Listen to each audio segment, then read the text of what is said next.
Olá, o Senado tem promovido uma série de encontros para discutir as mudanças no Código Florestal, com autoridades, especialistas, ex-ministros do Meio Ambiente e da Agricultura e até com os produtores em loco, como aconteceu recentemente no Paraná.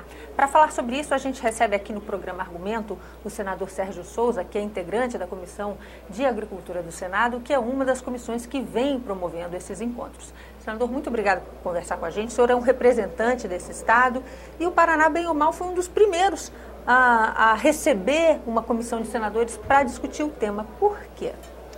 Olá, Ângela. Na verdade, eu cheguei recentemente ao Senado Federal. Eu cheguei por conta da ascensão da Gleisi Hoffmann, senadora Gleisi Hoffmann, à chefia da Casa Civil. Faz pouco mais de 2 meses e chegando ao Senado, eu procurei identificar alguns projetos que são de interesse do meu estado, porque nós senadores somos os representantes do estado. E entre eles encontrei o Código Florestal, e eu que tenho uma origem também no meio rural, tenho uma sensibilidade muito grande pela questão também ambiental. Eu conversei com o líder do meu partido, o senador Renan Calheiros, e disse a ele que algumas comissões no Senado eu gostaria de me fazer presente. Entre elas, a Comissão de Agricultura e a Comissão de Meio Ambiente. E fui atendido e, como senador titular destas comissões, conversei com o senador Assir Gurgás, que é o presidente da Comissão de Agricultura, e disse a ele que eu gostaria de levar ao Paraná este debate sobre o Código Florestal, sobre as mudanças no Código Florestal, tão importante para o Brasil, mas também para o meu estado, que tem algumas peculiaridades. Por quê? Que peculiaridades são essas que fazem com que o Paraná tenha especialmente cuidado para tratar o tema?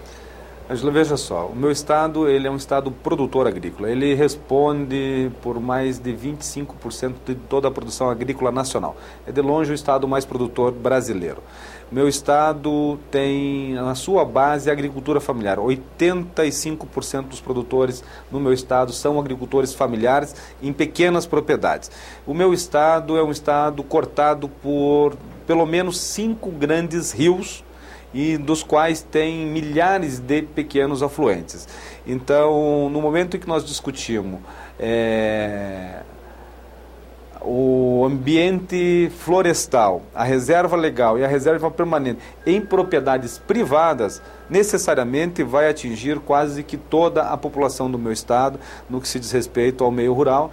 Então nós não poderíamos deixar o estado de fora. Mas essa reunião nós não queríamos que fosse somente com o setor agrícola. Nós colocamos também as universidades, porque a Comissão de Ciência e Tecnologia também está avaliando, analisando aqui no Senado Federal este código, e também colocamos os ambientalistas todos numa mesma sala para que nós pudéssemos ouvi-los na totalidade, para que formar as opiniões necessárias para que possamos aí, em momento oportuno, apresentar as emendas nesta mudança que vai haver dentro do Código Florestal. E nesse encontro que aconteceu no Paraná, e é bom lembrar para o nosso ouvinte e nosso espectador que esses encontros também vão acontecer em outros estados brasileiros, mas passada essa primeira conversa, no estado que o senhor disse tem suas peculiaridades, qual sua conclusão?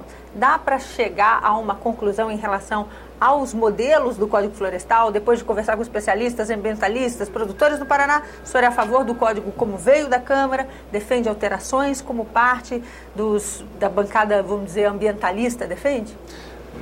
Eu acho que o Código ele precisa passar por alguns aprimoramentos, e é o Senado Federal a casa própria para isso acontecer.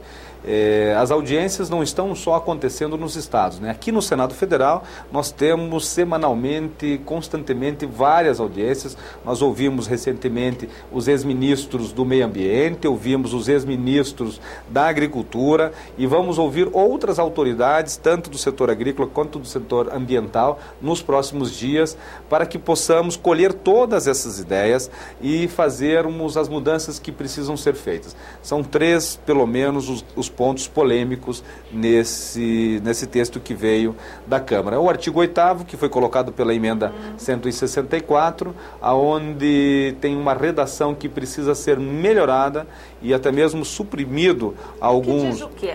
O artigo 8º, ele fala em supressão vegetal, também em áreas de preservação permanentes e em algumas situações. Por exemplo, no caso de utilidade pública, no caso de interesse social, mas também no caso de atividades consolidadas de agro-silvo-pastoris. Então nós estamos olhando de uma forma que a interpretação não pode levar que daqui para frente você pode fazer a supressão da vegetação, retirar a vegetação em áreas de preservação permanente para alguma outra atividade. Ou seja, foi o que